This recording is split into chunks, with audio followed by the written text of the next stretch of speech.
రాశి ఫలాలు యూట్యూబ్ ఛానల్ను వీక్షిస్తున్న ప్రేక్షకులకు నమస్కారం. ఈరోజు మనం ఈ వీడియోలో పూర్వ ఫల్గుని అనగా పుబ్బ నక్షత్రం వారు విశేషంగా ధనాన్ని ఎలా పొందగలుగుతారో తెలుసుకుందాం. ఈ నక్షత్రానికి ద్వాదశ ఆదిత్యుల్లో ఒకడైనటువంటి ఆర్యముడు అనే పేరు కల సూర్యుడు అధిపతి.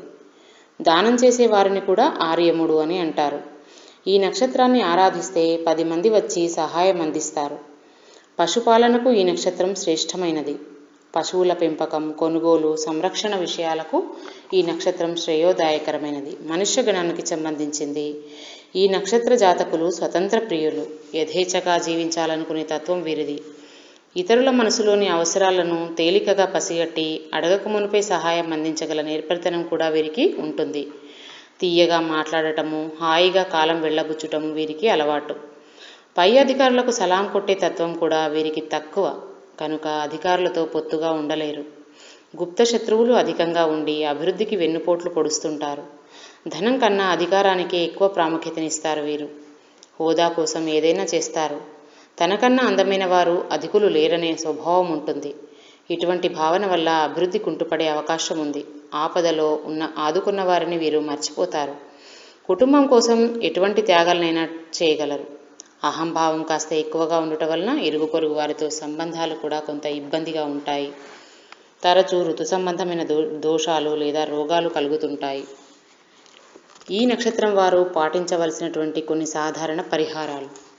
ప్రతిరోజు వీరు మీ ఇష్టదైవమైనటువంటి శ్రీరామనామాన్ని వీలైనన్ని సార్లు జపిస్తూ శ్రీరామ జయం అని స్మరించాలి. నియమిత సంఖ్య లేదు దీనికి.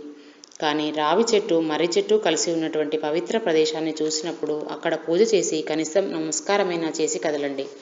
రవి వల్ల కలిగే దోషాలు నివారణ కలుగుతాయి. నల్ల మినుములను చిన్న మూటలా కట్టి దానికి గుర్రపు నాడ వేలాడదీసి నైరుతిలో పెట్టండి. రాహు సంబంధమైన దోషాలు తొలగిపోతాయి. తేనెను దానంగా ఇవ్వండి.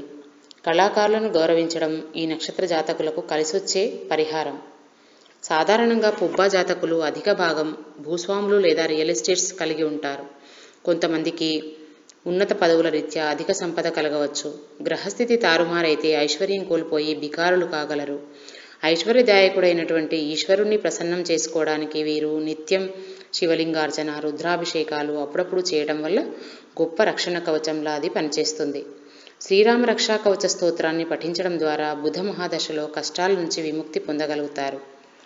ఇంకా వెండితో చేసినటువంటి ఏనుగు బొమ్మను ఇంటిలో ఆగ్నేయ దిక్కులో వేలాడదీయటం వలన కొన్ని బాధలకు నివారణ పొందవచ్చును. గోధుమ నూకతో తయారు చేసినటువంటి బూరెలు అనగా పూర్ణాలు తయారు చేసి శుక్రవారం లక్ష్మీదేవికి నైవేద్యంగా పెట్టి భార్య చేత కానీ లేదా భర్త చేత కానీ కూడా తినిపించాలి. ఈ నక్షత్రంలో జన్మించిన వారు ఏనుగులతో ఉన్న లక్ష్మీదేవి పటం పూజలో పెట్టి స్తోత్రం చేయుట చాలా మంచిది. మూలికాధారణ.